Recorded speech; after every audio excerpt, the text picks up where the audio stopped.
Magandang araw po sa inyo lahat. Ito ang inyong lingkod, si Freddy sa Facebook /Freddy and sa YouTube at Pilipino sa Amerika Blog YouTube.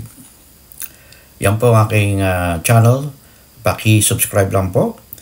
At kung pwede ay bigyan nyo ako ng big likes at bigyan nyo ako ng comment. At kung share nyo to ay mas mabuti. At I really appreciate it. Okay? Now, ang aking topic for today is, content for today is regarding ang great accomplishment ng ating presidente, Bongbong Marcos Jr. Ito ay pagpapatuloy kasi nakita ko at nabasa ko, napanood ko ang mga video na tinatawag nating si Maharlika.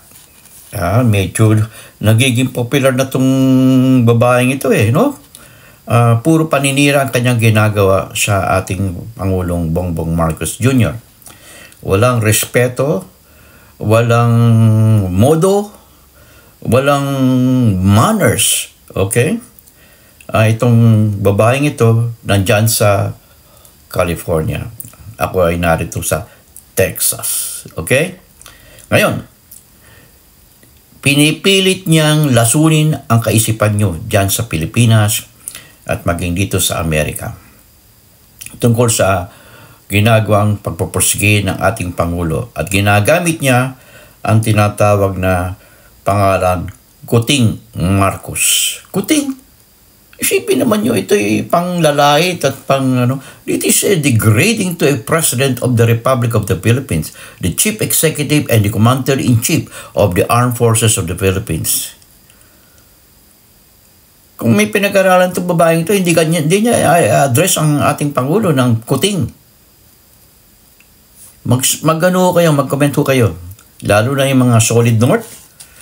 It's time for us na hindi tayo dapat maging what they call this a sitting duck.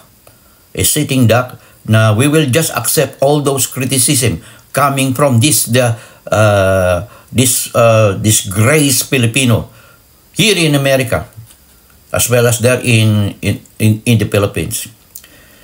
Kumakampiw sila kay dating Presidente Rodrigo Roa Duterte na nag-iwan ng utang sa Pilipinas na 12.79 trillion debt. Ulitin ko, ang utang na iniwan ng dating Pangulong Presidente Rodrigo Roa Duterte ay 12.79 trillion pesos.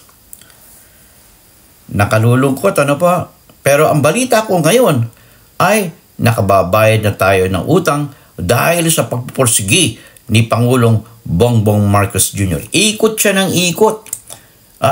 Dito sa Amerika, 3 beses na siya nakarating. At kinonsider na tayo ng Amerika dahil sa pagpupursigi ni Presidente Bongbong Marcos Jr. na we are a family of the United States of America. Ang personal na nagsalita niyan at nagsabi ay si US President Joe Biden, Vice President Kamala Harris, Secretary of State Antony Blinken, and Defense Secretary Lloyd Austin. Malinaw at ito ay sinuportahan ng mga senador dito sa Pilipinas. Kaya si Pangulong Presidente Bongbong Marcos ay naiipit sa kaso ni Rodrigo Roa Duterte kasi gusto ng mga tag dito sa Amerika ay panagutin itong si Rodrigo Roa Duterte for human rights violation dyan sa Pilipinas. Kaya ang ICC ay, according to Harry Roque, na dating press secretary ni Rodrigo Roa Duterte, ay nandyan na, labas-masok dyan sa Pilipinas. At hindi siya mapigilan kasi ang Philippine Supreme Court ay nagdesisyon na. May karapatan na ang ICC ay pumasok at mag-imbestiga sa mga war on crimes because it is a crime against humanity. Hindi ordinary ano yan, krimen na pwedeng hawakan ng Department of Justice. It's not just an ordinary crime. It is a crime against humanity. Kaya nandiyan ang ICC ngayon sa Pilipinas. At nangongolekta, kasi nangongolekta ng data, witnesses, and evidence to present later to the Philippine court for them to do, to what? To undergo an investigation again. Kasi this investigation ay magkikreate ang ICC ng a case against those who are responsible for war on drugs. Okay? It is the criminals done to the people of the Philippines. I think 30,000 people suffered from this. 30,000 people killed. Infant, children killed, including women, without due process. Isipin mo, batang munti, baby pa lang, napatay. Napatay ng mga pulis.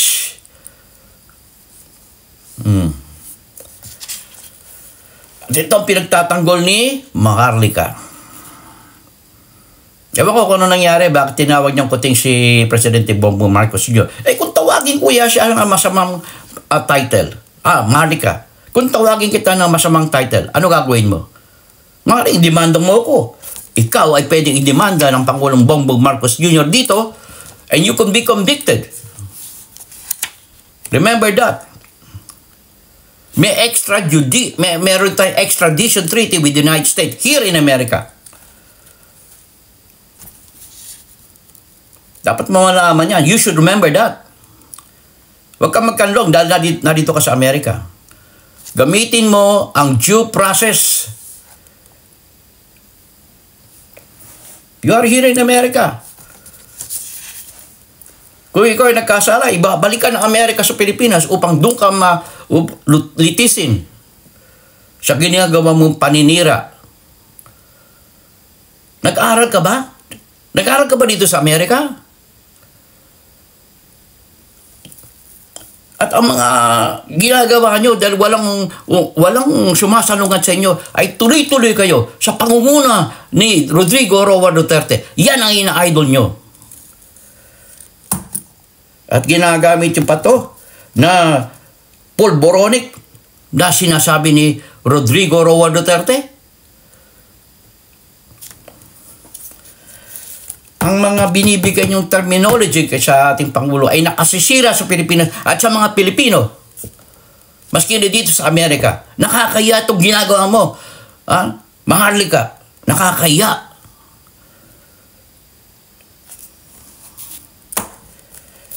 Ngayon, ano ba nagawa ng ating Presidente, Bongbong Marcos Jr.?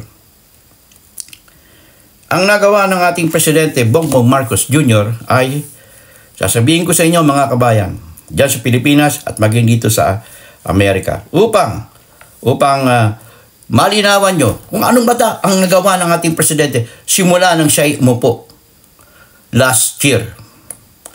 The Philippines economy grew at a pace of 7.6% in 2022, and that was last year. The fastest rate of economic growth recorded by the Philippines since 1976.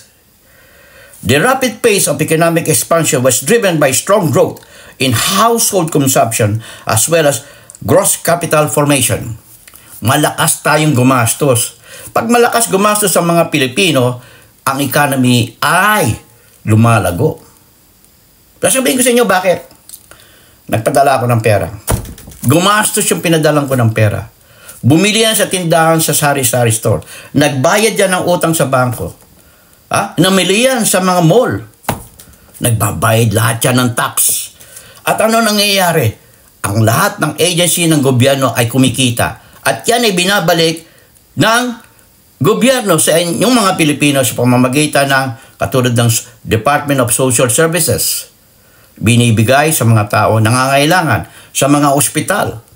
Katulad ng PGH. At marami pang iba. Katulad dito sa Amerika.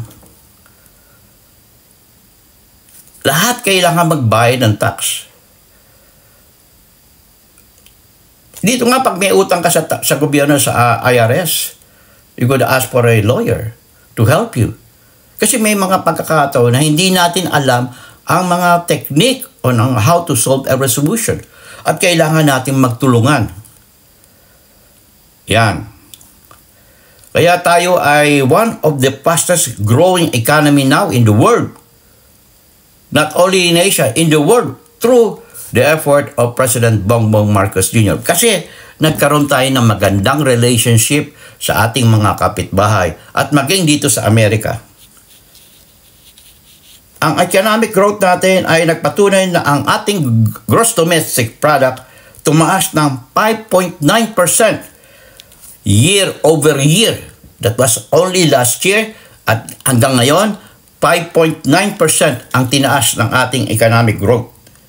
It is one of the fastest growing manufacturing section pa. Tumaas ang ating manufacturing.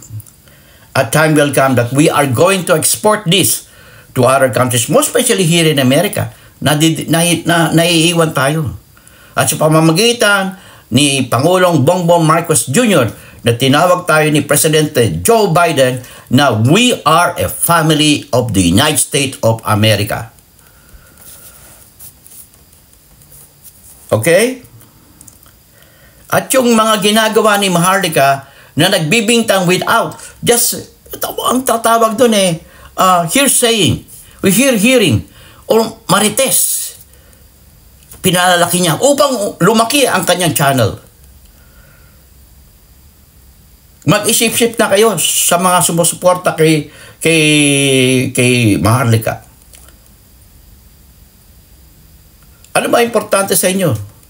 Ang pagiging supporter nyo o ang kabutihan na may dudulot ito sa ating bansang Pilipinas?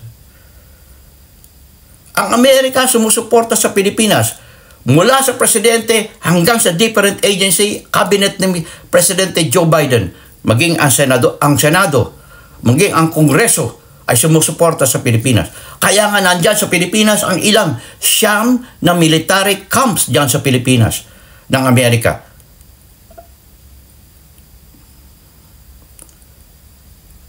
Saan ka ba kampi? Ha? Maharlika. Nasa Amerika ka. Ang sinusuportahan mo ay kampi sa China. Narito ka sa Amerika pero ang ginagawa mo ay pagtatraidor sa Pilipinas. Hindi personal yan. Ang isipin mo, ang ating Pangulo ay ginagawa ang lahat ng paraan upang may angat ang kabuhayan ng Pilipinas to upper middle income country by the end of his term in 2028. Okay? Mga kabayan, yan sa Pilipinas at maging dito sa Amerika, sana naliwanagan kayo kasi walang kumikibo na vlogger na bumabangga dyan kay Maharlika. And I repeat, I invite Maharlika to an open debate in English or Filipino. Wag nating straight na Filipino. Lagyan natin ng konting English, Maharlika. But you could do it straight. If you could speak in English straight, the better that I would like it to engage me in a full debate. No holds bar. Walang tigil yan. Okay? So, Happy New Year to all Filipinos there in the Philippines and as well as here in America. Happy New Year. Let's support the Philippines and the United States. And let's fight together, united against China aggression in the Philippines. In God we trust. Never hold your peace. I'll see you in my next vlog.